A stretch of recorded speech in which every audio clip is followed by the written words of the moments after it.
I fall in step with Kara. So, who exactly were the Vestins? They were the original tribe of Ember Mist, and the initial keepers of the Fire Temple. Did they build the temple?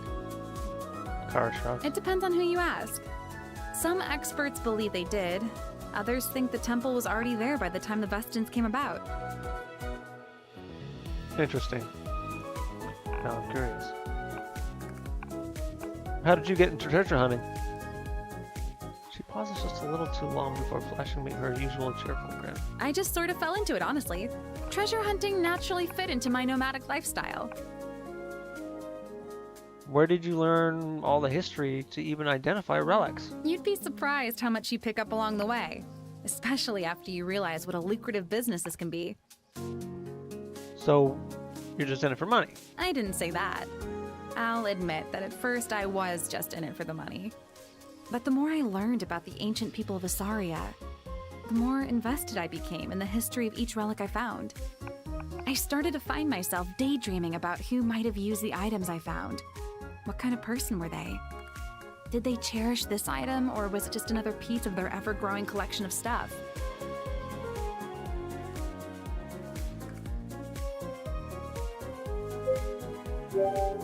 That's actually kind of nice. I had no idea Kara had this side to her. That's surprisingly deep. Kara raises an eyebrow. I'm full of layers. I look her up and down and take in her barely there attire. From what I can see, she smirks. Metaphorically speaking. Right.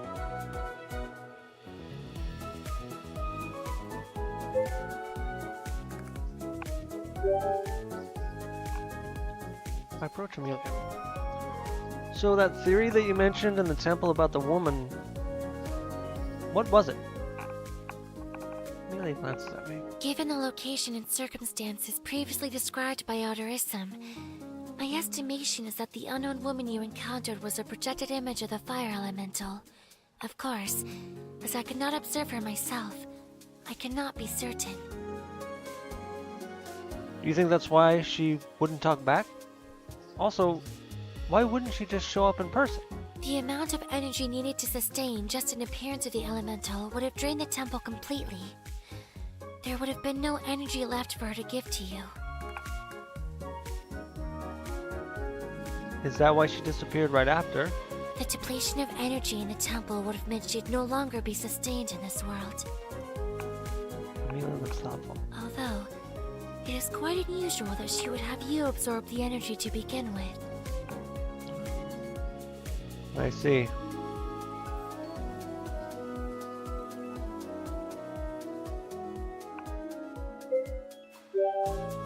Still, these elements are actually real? Yes. Was that not obvious? Not really. It doesn't seem like most people remember or even believe in them. Amelia frowns. What the laymen choose to believe is irrelevant to the facts. She looks thoughtful. Still, it is quite perplexing that she would only reveal herself to you. It's not just me. The Pongo saw her too. I think. He didn't really make it clear if he was seeing her or just saw the fox thing. The Guardian. Huh? The fox would be the guardian of the fire temple. Each temple has its own guardian who protects it. Oh, so how come the Guardian didn't attack us for breaking into the temple? We did not break in. The Guardian enforces the trial in the temple. Only those who are able to complete the trials are welcome into the temple. In this case, that magical fire we had put our stuff in? Maybe not, still deep in thought. Are you still trying to figure out why no one else could see the elemental? She nods. Any theories? As of now, I do not have one, but perhaps after some further research. The voice trails off. She falls back deep into thought. Kara, Zack, and Amelia lead the way back to Embermist while I lag behind. The Pongo sits on my head. Leanna notices my absence and falls in step with me. She passes Pongo, who ignores her, still too focused on the energy around me. Leanna pouts and shakes away the Pongo's disregardance of her and focuses her attention on me. Something on your mind? I drop my voice low so the others can't hear me. Now that I've collected the energy from the temple, that means that I can try to create a temporal rift and go back home, right? Kara stops and whirls around to face us. Zach and Amelia stop with her. Pardon me, you were speaking very softly and it was a little hard to hear, but it sounded like you just said you need to open a temporal rift to go back home? But that can't be right, can it? Jeez, this woman has got some supersonic hearing. I glance at Leanna, who looks alarmed. About that. Kara's smile falters at my hesitance, but Amelia looks excited.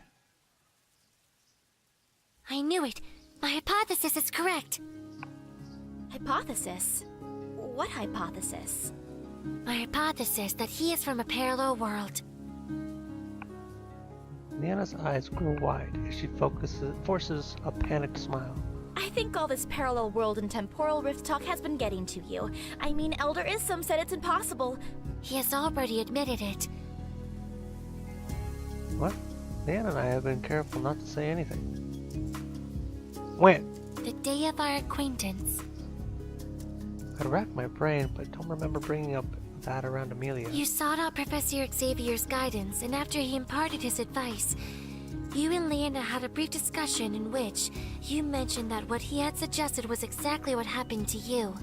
Thus began my hypothesis that you arrived from a parallel world. Leanna looks at me, unsure how to react. I guess there's no point in denying it now. If our game of cheat is any indication, Amelia can see right through a lie. You're right. I'm not from Terra. Not from Terra, huh? Zach looks me up and down and nods to himself. That's a lot better than the alternative. What's the alternative? That you might be unique. Zach! He shrugs. He didn't even know what a discharger was. At least if he's from another world, that explains why he didn't know these things. Kara looks skeptical. How did he get here? There have been unexplainably high concentrations of energy popping up throughout Isaria, and he happened to show up at one of those areas. We went to the Mage Academy to get some answers, and that's how we came up with the possibility that the high energy readings were temporal rifts, and somehow he had traveled through one. Why or how those rifts were even opened, we still don't know. But if they're the only way for me to get back home, then I have to try to open one. Kara shrugs. Let's just make sure you attempt to open one far away from where I'm standing. That might be tricky considering no one knows how to open one. We may need to talk to Elder Isum. That won't be necessary. I know how to do so already. We all stare at her. How do you know that? The directions are located in Elder Isum's old research notes, which I had gathered from the Academy. The spell itself is a simple conjuration, which even an amateur could do. An amateur can open a temporal rift? Then why isn't everyone doing it? The impossibility of the spell comes from the fact that the human body cannot manipulate the amount of energy needed for it. She pauses and points to me. He may be an exception. I squirm slightly as their gazes fall on me. Given that you have absorbed energy directly from the temple, which should also be an impossibility, I must assume that there is something within you which can possess the high amount of magic without suffering consequences. Perhaps it is a skill which you acquired from your world. My world doesn't have magic. Amelia blinks. Regardless, only a short amount of time has passed. There is plenty of time for you to still internally combust. A wave of unease makes my stomach queasy. Maybe I should open up the strip now, before that has a chance to happen. Amelia grins with excitement. excitement. I concur with that suggestion. That may be the best now that you have the magic. Zack shrugs, and Kara takes a look at our open surroundings. Maybe we should first look for a spot with a bit more cover. We don't want to be opening up rifts on an open pathway. Good point. There was some tree cover towards the west. We mumble our affirmations and follow Zack towards the trees. We settle into a grove of trees. Both Leanna and Amelia stand on either side of me. Zack selects a tree far enough away to not be affected by any stray magic, but close enough to get a good view of what's going on. Kara, on the other hand, hangs back towards the outskirts of the trees. Zack looks back at her, an amused smile on his lips. You'll miss the show from back there. You sure you don't want to come any closer? Kara's voice is distant. Yep. There's a bit of movement as she takes another step back behind a tree.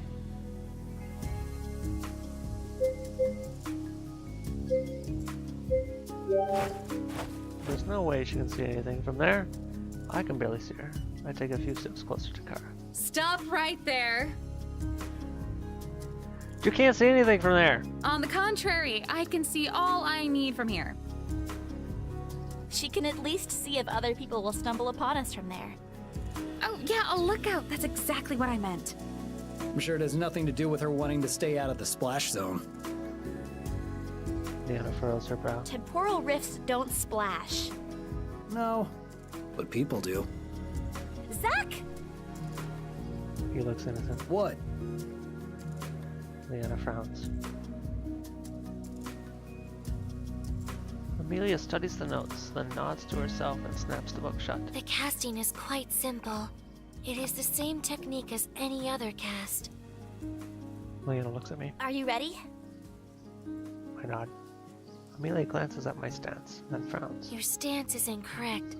Straighten your spine. I lengthen my spine and stand as straight as I can. Now you are too tense.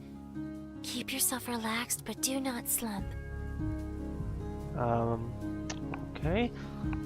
I release some of the tension in my back. She's about to speak again, but Leanna gently pulls Amelia to the side. Okay, I think he gets it.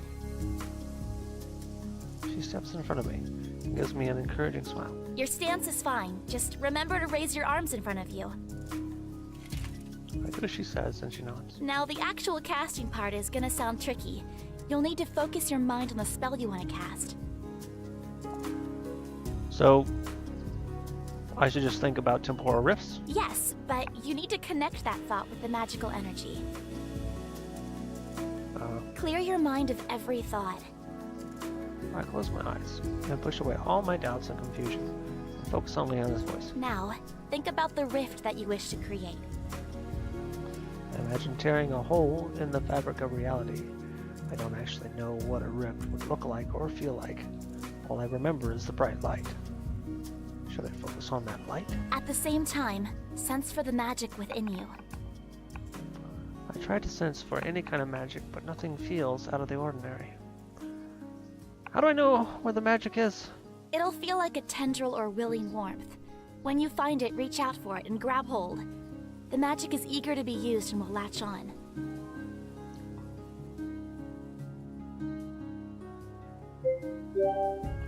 This is so abstract, but I know I can do it. I just have to focus. I turn within and regulate my breathing. This sounds very similar to meditation, so perhaps using the same technique will yield success. As my breathing becomes slow and steady, I open up my senses for any indication of another presence. Once you find the magic, connect your thoughts of the rift with the magic, and then channel both the magic and the thoughts through your hands to cast it in the open. I continue sensing, hoping to find even a hint of warmth. But how do I know if it's just my own warmth or the magic? Sweat beads on my temples as I strain to cast, but nothing happens. Eventually my arms grow weary and my mind is exhausted. I decompress with a sigh. It didn't work. It's okay, we can try again. People aren't usually able to cast on their first try. I mentally groan. the idea of doing all that again does not thrill me. There must still be something I'm missing. It just takes some getting used to. Plus, you're trying to cast without a manipulator. Oh yeah, both you and Amelia use manipulators to cast. Maybe that's why I wasn't able to do it. Well, the manipulator's function is to house the energy source for us to cast with. Technically, because you already have the energy within you, you shouldn't need a manipulator. Oh. But this is all theory anyway. It may be easier trying to cast using a crystal, especially for a first-time caster. Regardless, there could be a multitude of factors for why this attempt was not successful. One for which could be as simple as the fact that you still do not possess enough energy to open the rift. Shouldn't the temple have had enough? Theoretically, perhaps, but a significant portion of the energy was already being used to sustain the elemental's image. She was able to transfer what was left. From my readings, was only 20% of the total energy in the temple when we started. Suddenly Kara is standing right beside us, as cheerful as ever. That sounds like you all still need to explore some more temples. I jump at her presence. Even Leanna and Amelia seem surprised to see her so close. Only Zack is unaffected. How'd you get here so fast? She grins at me. Am I wrong? The Pongo jumps out of Kara's arms and halts in mine. Boy, boy! I pat him on the head, and he wiggles contentedly, licking the air around me. So it could be that he doesn't know how to cast, or that he doesn't have enough energy. Sure, but what does that mean for you all in terms of next steps? Are you going to hang out in Ember Mist until he learns how to cast? It could take him weeks before he can even cast the simplest of spells. That is quite a long time to rely on someone else's hospitality. It sounds like it would still be in your best interest to visit at least one more temple just to be sure you have enough energy. You can teach him how to cast on the way, so by the time he gets there, he'll be ready to go. Leanna looks thoughtful. That does seem like the better option than the alternative. If it's the fastest way for me to get back home, then I'm not opposed to having all our bases covered. Amelia nods. That is the most efficient course of action. If we can mitigate any uncertain factors, then we can pinpoint where the weakness is and adjust accordingly for a successful cast. The research this will provide will be very informative. Hearing Amelia's affirmation, Zack shrugs. Since I'm here to protect Amelia, I go where she goes. Kara smiles proudly and slings her arms around Zack and Amelia, much to their dismay. Great. Then our arrangement is still on. Hey! Zack moves out of Kara's grasp. She smirks. Most men would be thrilled to have a pretty woman hug them. Right, Amelia? That is correct. A healthy physique is inherently attractive for potential mates. Kara lets go and starts to lead the way out of the forest. We should spend the night in Ember Mist. We can plan our next steps there. Once we are in agreement, we follow Kara back to Ember Mist. Upon arriving, we head to the inn. We can spend the night here. I'll meet you back down in the lobby in a few minutes. She ventures upstairs, while we secure 2 rooms with the innkeeper. As we receive our keys, Amelia excuses herself. I wish to seek an audience with Elder Issam and continue our discussion. I would be remiss to let such an opportunity pass.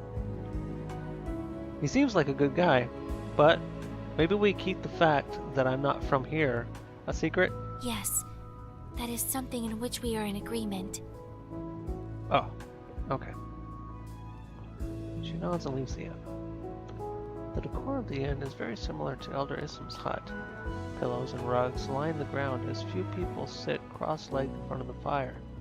A few tables line the other side of the lobby, all of which are empty.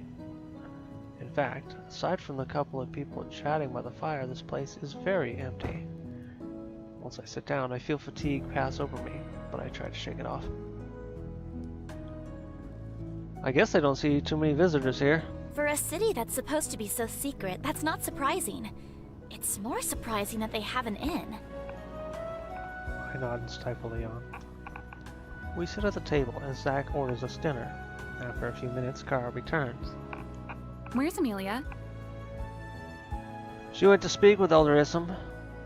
She nods. My eyelids droop as I'm stifling yawns every few minutes. My limbs feel like leaded weights and it's taking all of my effort to sit upright. After I let out a wide yawn, Leanna glances over at me. Maybe you should go to bed. We're winding down anyway, so it'd be a good idea to get some rest. I nod blearily. That sounds really good right now. I guess absorbing all that energy really takes that out of you, huh? Leanna smiles at my joke. It would seem so. Regardless, I'm grateful for her for the excuse to leave. I trot upstairs and fumble with the key before opening the door. Then I fall onto one of the twin cots and pass out as soon as my head hits the pillow.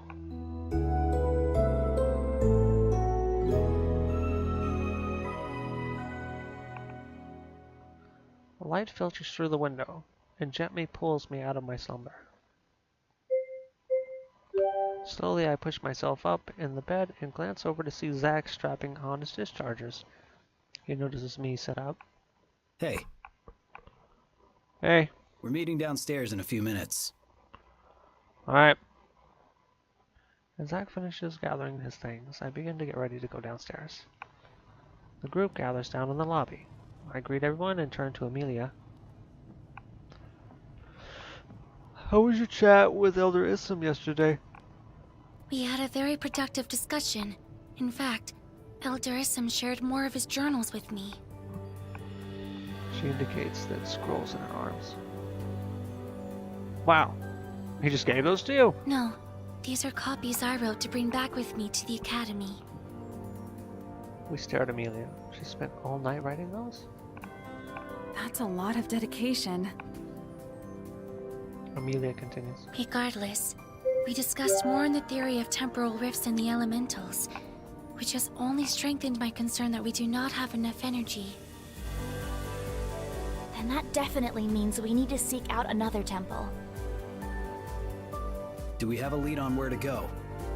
Elder Issam, through his research into the elements, did mention that historically, the Gaians, the people who originally worshipped the Earth Elemental, used to reside in the central woodlands of Assyria. The Kali, the people who worshipped the Wind Elemental, resided in the northern aerial plains. Therefore, it is most logical that the Earth and Wind Temple will be located in those respective regions. What about the water or Shadow Temple? She shakes her head. The Aquarians, those who worshipped the water elemental, depended heavily on the seas. As such, Elder Issam was unable to pinpoint where the cultural hub of their society might have been. As for Shadow, that is a complete unknown. If the Earth Temple is somewhere centrally located, then that would be the temple closest to us. Leanna nods. The fastest way back will be to take the crystal rail, so we should return to Bazada. With our next course of action in place, we finish up at the inn and get ready to depart. Elder Issam sees us off, much to the delight of Amelia. We retreat back through the forest. Leanna stays by my side the whole way through, still unsettled by the forest. Luckily, nothing unfavorable happens and we quickly make it through. As we return to Bazada, I can hear the ruckus sounds of the marketplace city long before I see it. We pass through the familiar city gates and return to the early bustle of the city. Let's pause here and take a moment to restock. There are a few items I'd like to pick up, which may be helpful. Good idea.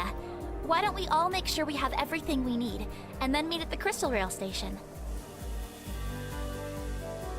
We all agree to split up, and I spend some time browsing through the stalls again. Afterwards, I head over to the station to meet up with the group. I'm the first to arrive at the station, but Kara shows up only a few minutes later. As the rest of us team gradually trickles in, Kara appears at the station list. The end of the line is Stonecrest, so that's where we should go. Once we arrive there, I'll scout around and find our next course of action. We want to reach as close to Central as possible, so traveling to the end of the Crystal Rail is a good first step. Once we had a semblance of a plan to put together, we purchased our tickets. After the train pulls into the station, we all board and begin our journey. After traveling on the train for 2 days, we finally arrive at the city.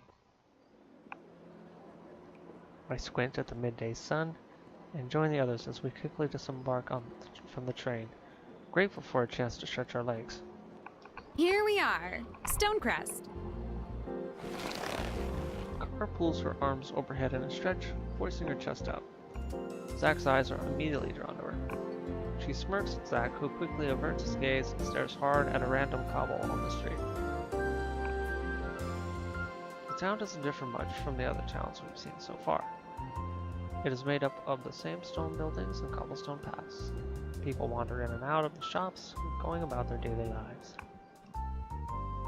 The first thing we do is find and enter the inn.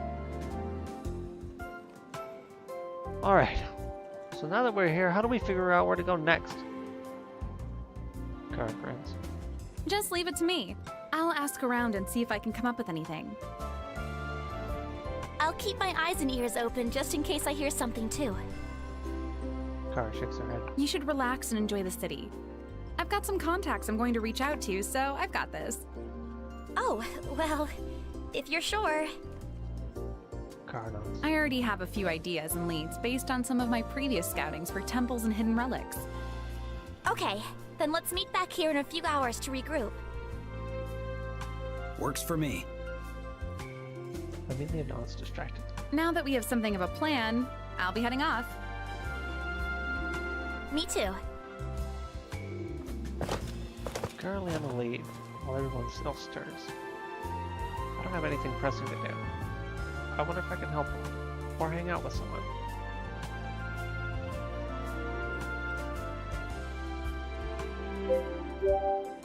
Maybe I can help with Kara, with her search. I race outside of the inn and catch a glimpse of the long brown hair turning a corner. I try to follow her, but she's already gone by the time I turn the corner. She's really fast. There's no point in wandering the city looking for her. That completely defeats the purpose of helping. I'll check in with someone else. With that done, I think about my next steps.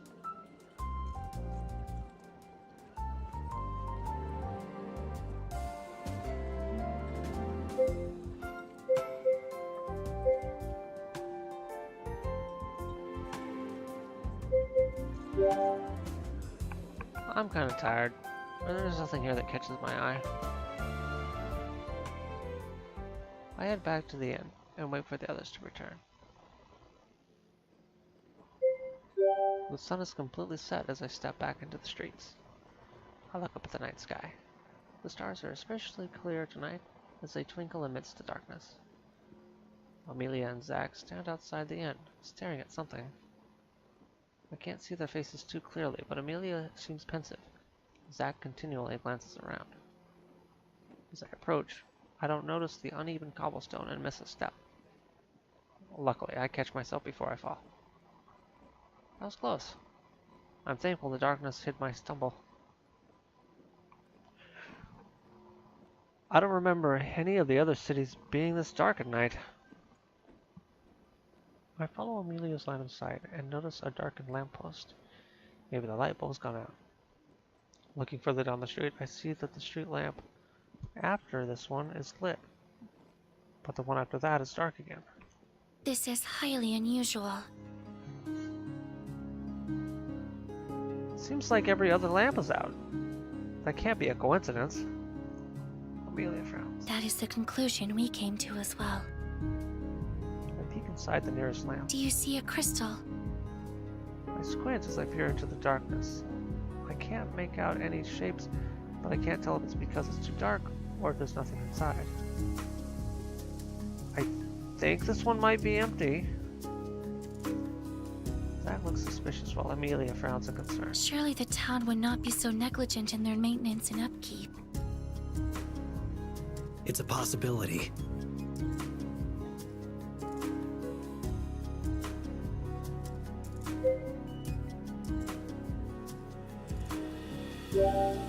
Looks like someone's been stealing crystals.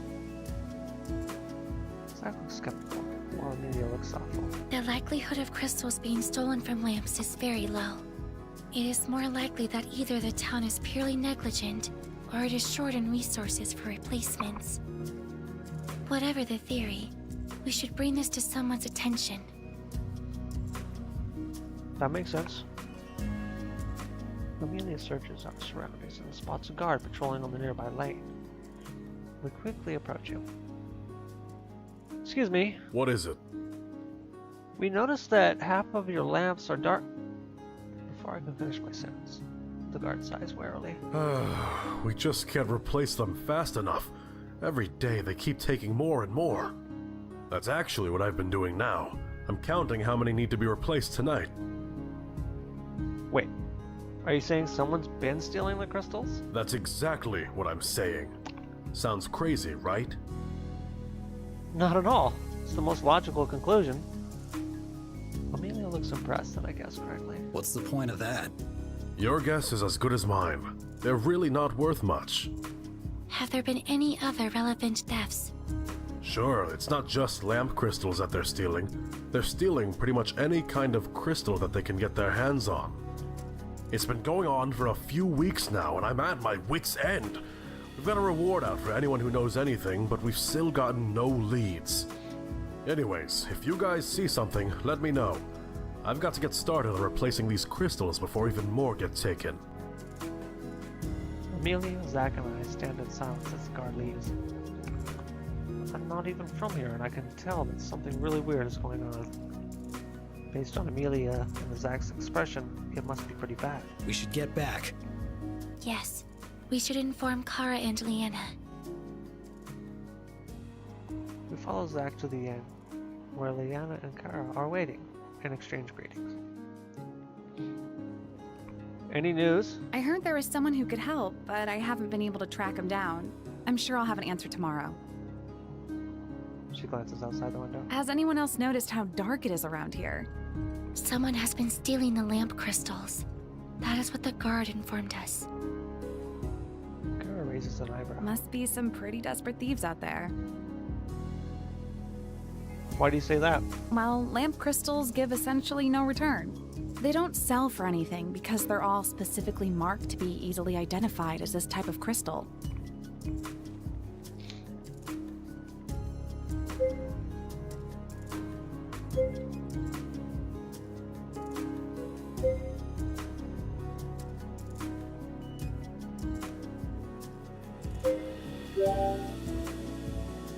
Sounds like something you've learned from personal experience. Kara waits. It's my job to appraise the value of things.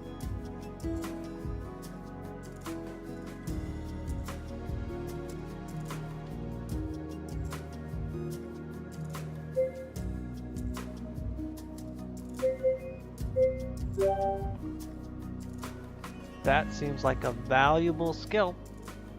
Kara groans. I disagree on the value of that pun.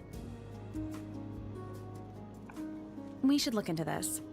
I can't think of any reason why someone would want lamp crystals. And I'd like to know what they're doing with them.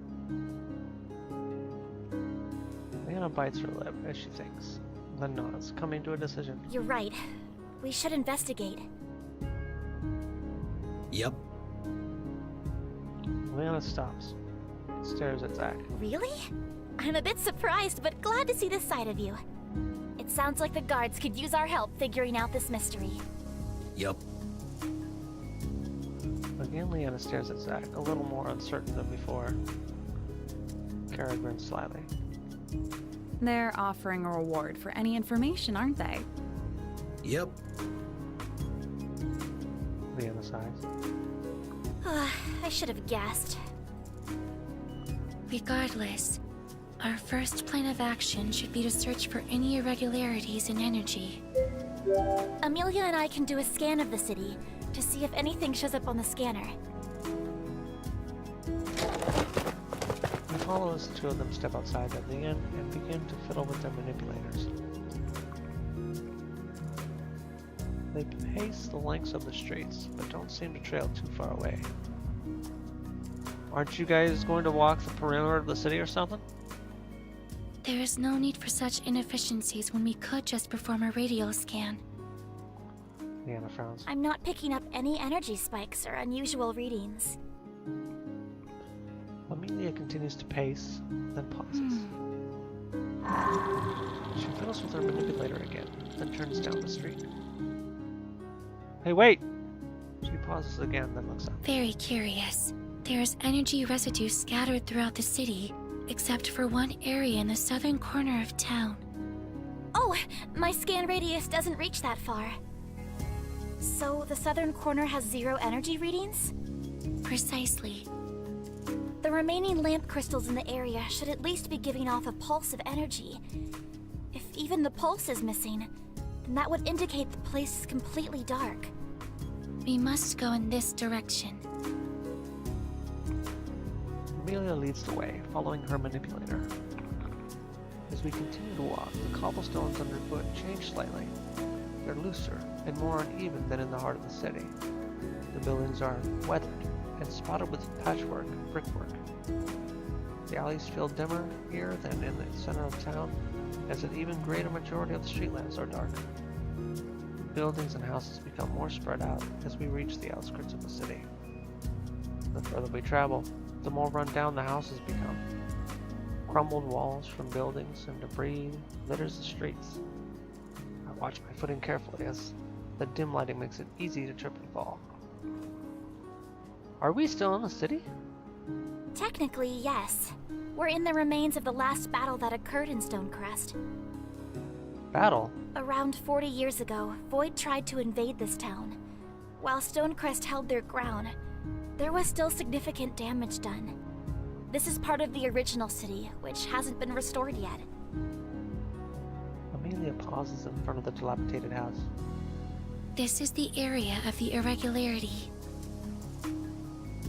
This place is quiet. Too quiet. Does anyone even live here? Probably not, so it could make a good hideout.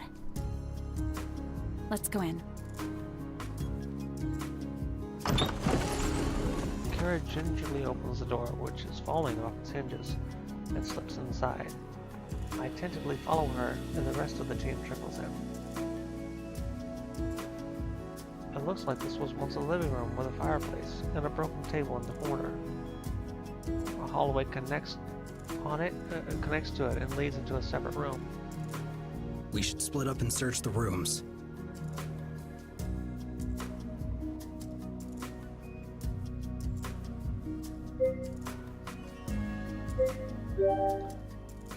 Agreed. We'll be sure to find it faster if we do. It could be dangerous. Someone is using cloaking magic to mask the heightened energies of the crystals. That doesn't just sound like a regular thief to me. We'll go in groups. No need. I think I found it. Kara grins as she stands on top of a throw rug in the back hallway. She stomps twice over the rug, and I hear a muffled hollow thump. Then she steps off the rug and stomps again, which reveals a much thicker sound. I believe we found ourselves a way down. How'd you find that so quickly? This house is literally falling apart, and there are no other decorations besides this rug. That's pretty suspicious, isn't it? She kicks at the rug, which slides away to reveal discolored wooden panels. A latch nestles into the wood. Zack pulls on the latch, and the door swings upward. We peek inside, and a handful of young faces stare back at us. Their hair is matted, and dirt streaks their cheeks. Once the surprise wears off, they pull back from the entrance and retreat further into the basement. Foregoing the ladder, Zack jumps into the basement. Leanna follows him down and, unlike Zack, lands lightly and gracefully on her feet. That must be her magic I use. Amelia takes the ladder down, as does Kara, who jumps off once she's closer to the ground.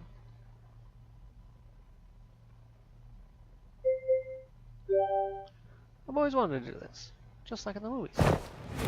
I leap into the basement and land heavily on my feet. The shock travels up my legs, making me wince, but I manage to stand up straight. Leanna meets my eyes with a questioning look. I'm not entirely sure what that means. The rest of the team already has the children cornered, beside a glowing pile of crystals. I count 5 of them as they huddle together. Zack stands with his arms crossed, blocking the kids from trying to run. Kara stands beside him, her usual grin replaced with a grim expression. Amelia inspects the crystals while Leanna kneels by the kids. I can confirm that these are the crystals we are looking for. Where did you get these crystals? The children look uncomfortably amongst each other. You don't have to be afraid. I'm a mage knight, see? I'm here to help. She gives off a soft smile as she shows them her insignia. Some of the younger kids hang their head, but the older boy straightens up and puts on a defiant scowl. We didn't do anything wrong. We did exactly what the man said. What man? He clenches his jaw and refuses to speak. Please, let me help you. As the kids refuse to talk, Leanna looks helplessly back at us. Kara gently pulls Leanna to her feet and leads her away. These kids are obviously alone and afraid. They're not going to talk to the guards. I'm not a guard. To them, you may as well be. Kara leans down and addresses the older kid. You've got a nice pile of crystals there. Are you looking to sell them? The boy crosses his arms. Kara reaches into her purse and pulls out a coin. I'd like to buy one off of you. The younger children stare hungrily at the coin and cast questioning glances at the boy. He eyes the coin longingly but looks uncertain. We can't sell it to you. Why's that? He quiets down again, but a younger boy pipes up. He'll get angry if we don't have enough. The man, well, does he take care of you? The first boy protectively pushes the younger boy back. He gives us money if we can get him crystals. These kinds of crystals. Kara points to the pile. Annie, the bigger ones get us more coins, but they're all out of them now. And that's why you've been taking lamp crystals. He looks away and doesn't answer. Kara smiles warmly. It's okay. I won't tell anyone if you don't. The boy looks back at her. So what does the man want with the crystals? I don't know. He just wants them. A lot of them. We should return the lamp crystals to the guard. The little girl begins to cry. No! Please don't take them away! The man's coming back soon, and he'll get angry if we don't have them! Kara leans down and pats the little girl reassuringly. Don't cry. We won't take the crystals. You won't? She chokes out her words between sniffles. Nope. We don't want the man to be angry. He could be pretty scary if he's angry, right? The little girl calms down a bit and nods vigorously. She slips her hand into the older boy's hand and he squeezes reassuringly. Tell me, when is the man coming? He comes at the end of the week, so tomorrow evening. And he meets you here? She nods. Lena looks back at the rest of us. We should go. Kara nods. We're grim as we exit the house and head back towards the inn. Those kids, it's obvious they're orphans. What happened to their parents?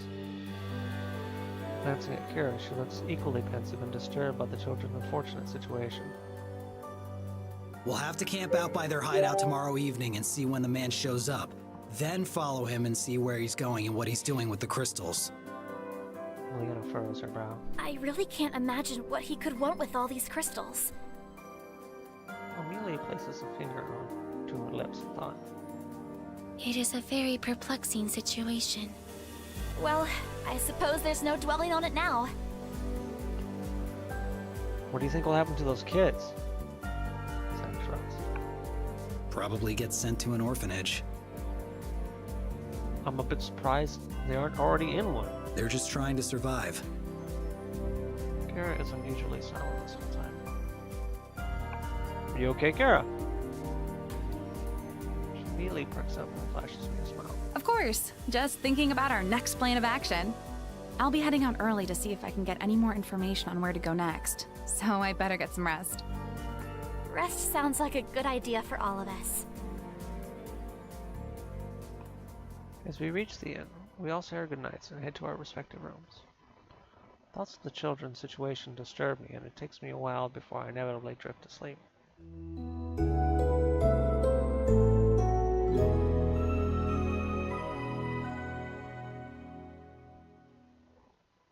Sunlight falls across my eyes, pulling me awake. I stir and stretch widely. That was the best sleep I've had since arriving to Terra. What time is it? I squint at the sun shining through the window. It seems like it's pretty late. I sit up, and the Pongo bounces on the foot of the bed enthusiastically. Boy! Oh, when did you get in here? Boy! He bounces again and rolls over to cuddle against me. Zach has already left the room. I wonder if anyone else is around. Throwing off my blankets, I get ready for the day and head downstairs. There are a few patrons already frequenting the lobby, but no signs of my team. Kara said she was going to get an early start, but I'm not sure where everyone else went. We did say we'd meet back up here this evening, so I guess I'll see them then. I haven't gotten anything planned today though, so I'm just going to take it easy. I begin walking towards the town square. I follow my feet as it wanders the streets, taking my time and enjoying the bustle of the town. I'd forgotten how relaxing it is to have nothing on the agenda. Boy! Eventually we reach the square. There's a statue of a woman in armor, but no plaque explaining who she is. Do you know who she is, Pongo? Pongo squints at the statue as I'm studying it, then turns to me with a confused look. Boy? I don't know either. A small brown dog, only a little larger than Pongo, watches us. His tail wags slowly when he catches our attention.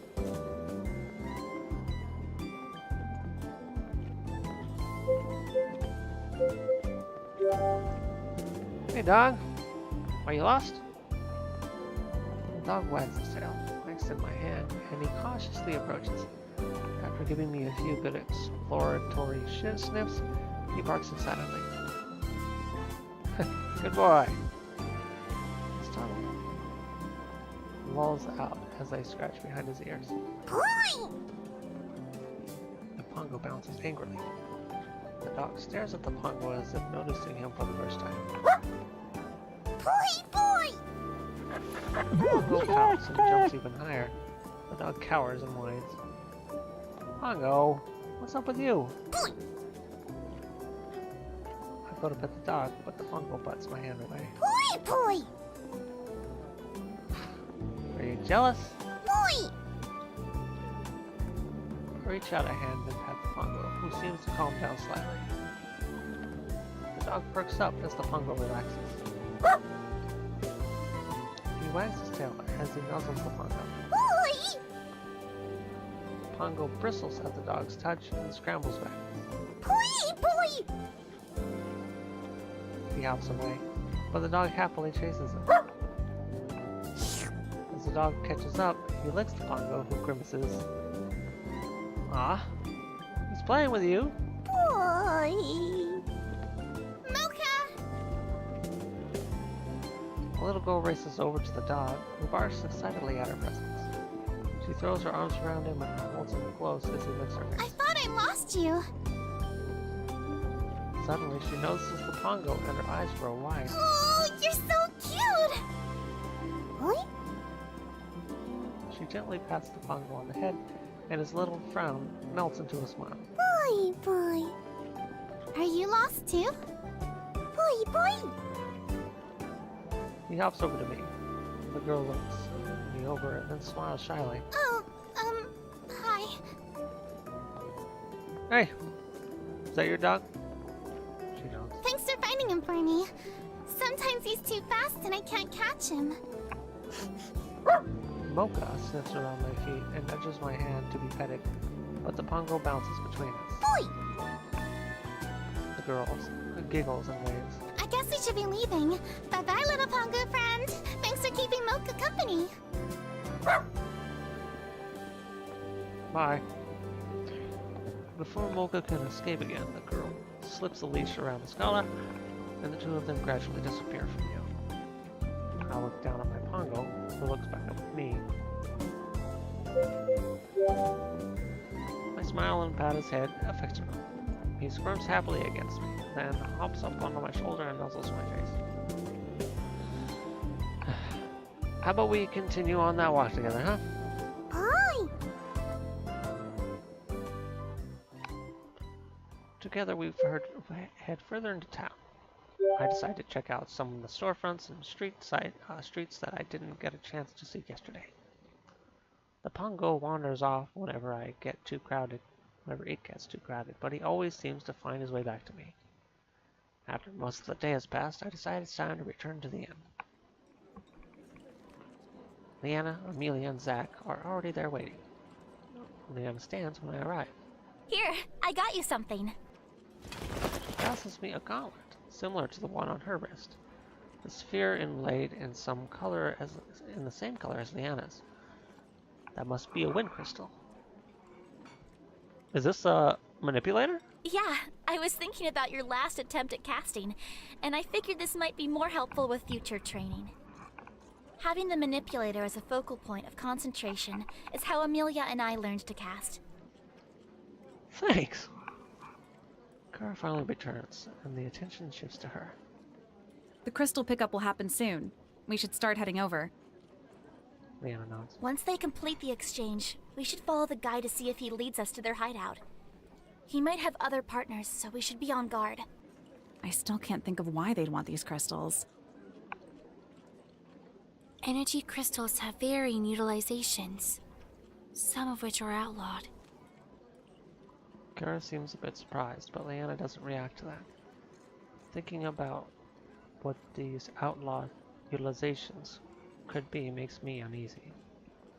We have our plan. Let's get started.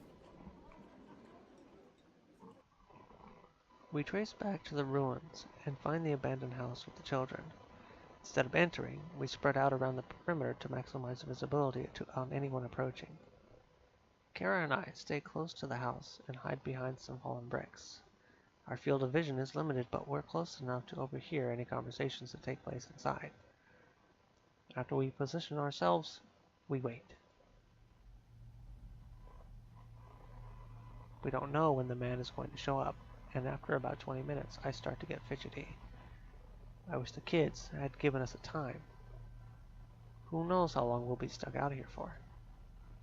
My legs are starting to cramp, but as I shift, Kara shoots me a warning glance and I force myself to push through it. Finally, a man approaches. He looks to be in his 20s and surprisingly wears something that resembles a peony on his head. Kara yanks my collar, so we duck down. She covers my mouth with her hand and puts a finger to her lips. Looks like our job is to listen in. The others will be our eyes. I hear a door creak, followed by the faint sound of footsteps. Hey yo, you punks got my crystals or what? I listen for any extra footsteps, but it sounds like the man came solo. Here. There's a rustling of a bag being opened. What is this? These crystals are weak, yo! That's all we could find. Nah, this ain't good, man. Sorry. The boy's voice is weak. Huh. The bag closes and the man grunts as he lifts it up. Wait, where are our coins? You'll get your payment when you deliver, yo. This is only half of what you promised. There's a silence. I carefully peek out to see the boy straining with his hands clenched. Fine. That's what I thought. The stranger lugs the bag over his shoulder. I quickly duck back down as he exits the house. Time to go. I turn to face Kara, who wears a serious frown and has fury in her eyes. I don't think I've ever seen her angry before, let alone this angry. She looks like she's about to rip that guy's head off. Kara? Did you not see that? We should take him out now.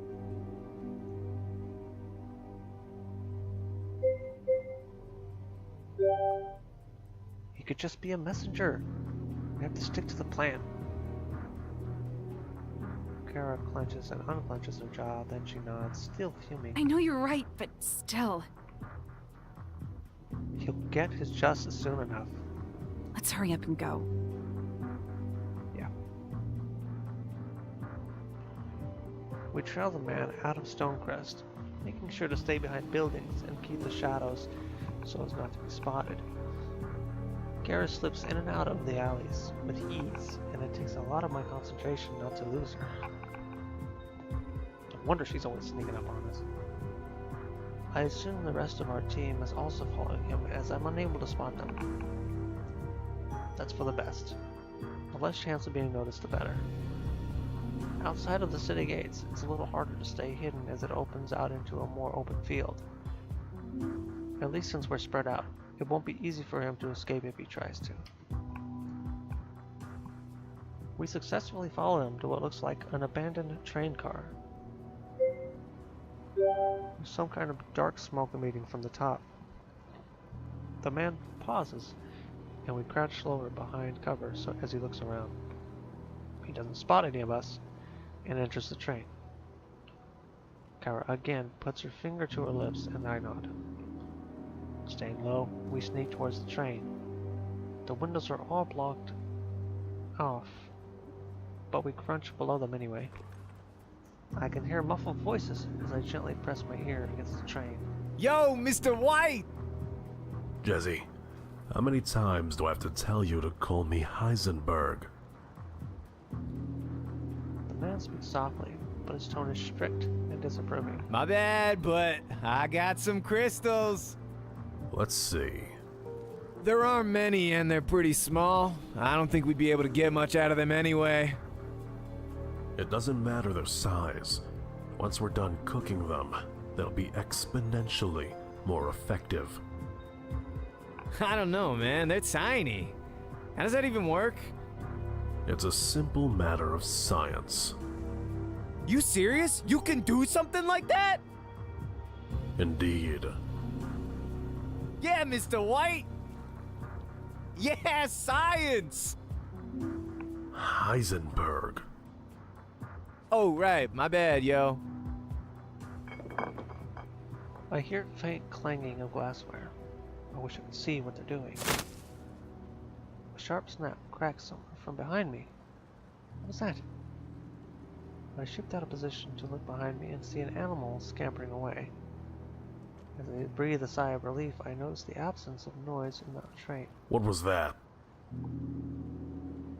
Before I have a chance to get down, one of the windows swings open, and I'm face to face with both of them. The younger man with a beanie, Jesse, stares at me with wild eyes. The second man is much older, maybe the age of his father, and fixes me with an inscrutable stare. He looks surprisingly normal, not like someone who'd get mixed up with something shady. Jesse turns around and darts out of the back exit. Run! Mr. White joins him, and Kara and I sprint to the other side of the train. Thankfully, Leanna and Zach are already there. Leanna points her blade at them. Surrender and come with us peacefully. Jesse looks like he's about to bolt, but Zach fixes his charger on him. I wouldn't move if I were you. Crap, what do we do? Why are you laughing at a time like this?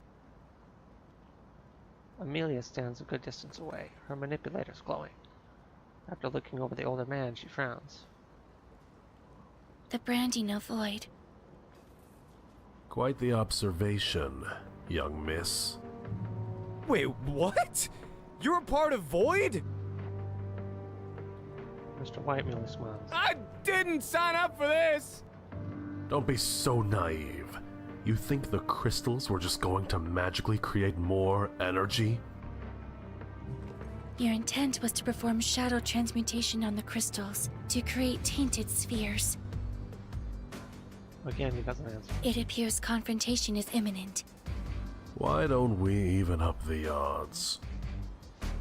With a flash, Mr. White grabs two shadowy spheres from his belt, similar to the one I saw in Raven Pass. He throws it to the ground and a dark smog mix, curling the air. Leanna reacts first, and blasts her wind magic to dissipate the smoke. In its place are two shadow creatures.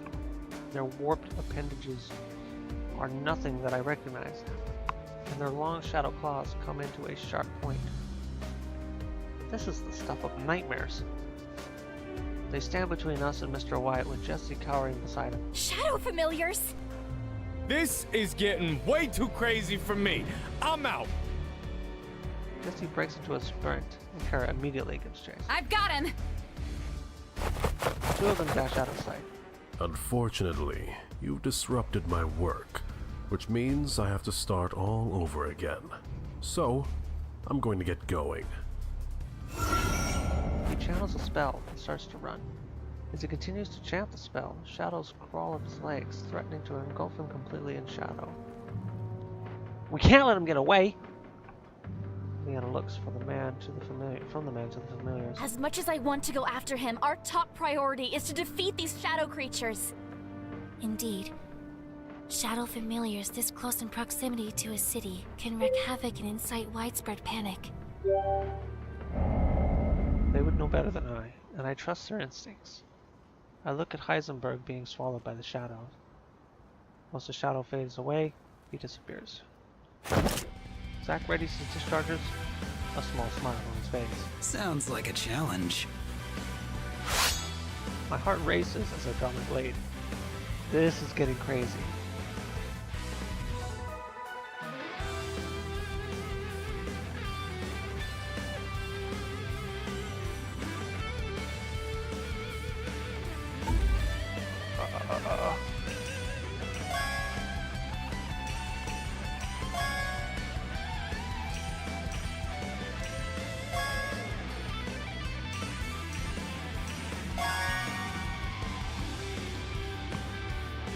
As Leanna, Zack, and I wear down the shadow familiars, Amelia stays out of range, charging her attacks. Magic attacks that she lets loose are far more powerful than ours, as they rip chunks out of the shadow creatures. Now I understand why everyone is so impressed when they talk about mage casters. The hostile shadow familiars have been vanquished. Leanna's magical glow and the charge on her blade fades as she stops channeling her magic. We did it! I smile as I try to catch my breath. Looking around, Leanna and Zack and Amelia look equally exhausted. They must have gone all out. This battle was no walk in the park, and there were only two shadow familiars to fight. Imagine if we had to face an army of them. I shiver at the thought. As we wind down, Amelia and Leanna gather to do one last scan with their manipulators. Zack looks over my way. Looks like some of that training is finally paying off.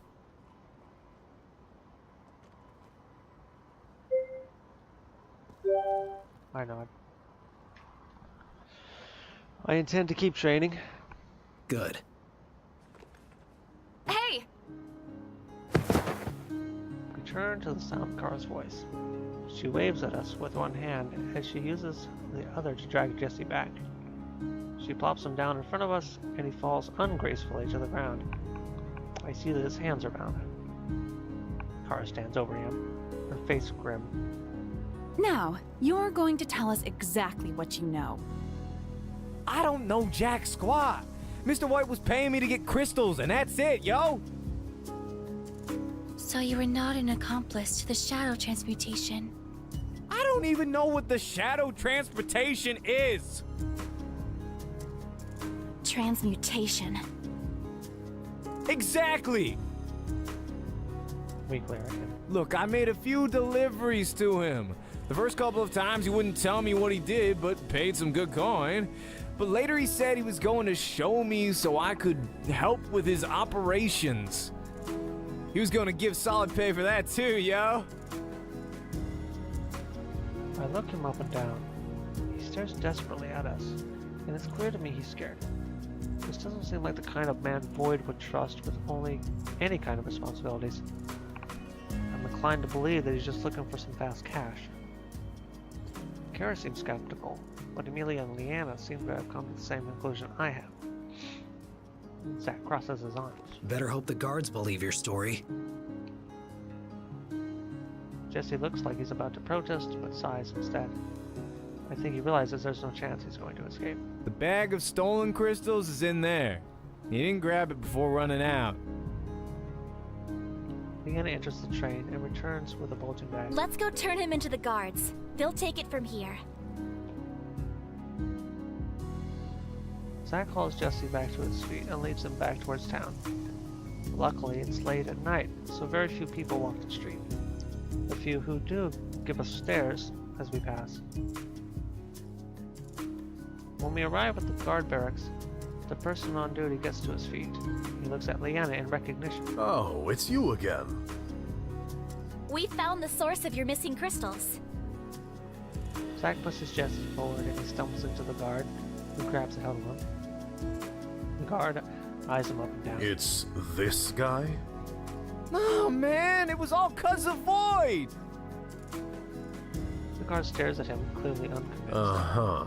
Maybe in lockup you'll have time to think up a better story. I'm telling you the truth, bitch!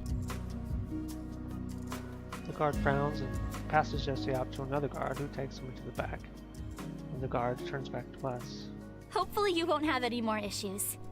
The guard grins and looks relieved. I can't thank you all enough. You have no idea how much of a thorn in my side this has all been. As promised, there's a reward for helping us catch the culprit. He produces a heavy satchel of gold, which he hands over to us. Thanks again for all your help, and I hope you have a safe night. Thanks. We leave the guardhouse and equally divvy up the reward money. As everything settles down, the group decides to return to the inn. I'm glad we got to the bottom of things, but I can't help but wonder what will happen to those kids.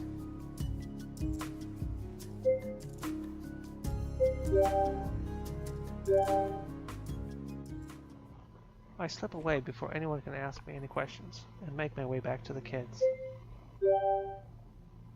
They were dependent on that crystal money to survive, and I can't sit by and do nothing to help them. I know I don't have much to offer, but maybe giving them a cut of my reward can help tide them over. Quietly, I enter the house so as not to spook the children. As I near the trapdoor, I hear Kara's voice. How did she get here so fast? What is she doing here? Slowing my steps, I silently creep towards the trapdoor and spy on Kara and the kids. Here you go, guys. Take this. She hands the oldest boy a fat coin purse. He must have had the same idea about sharing the reward money. The boy silently accepts it, too shocked by the amount of money to even speak. The man won't be coming for crystals anymore, so use that to help you find a new way to survive. The boy nods numbly. Some of the younger children huddle together, clearly frightened for their futures. Kara smiles reassuringly.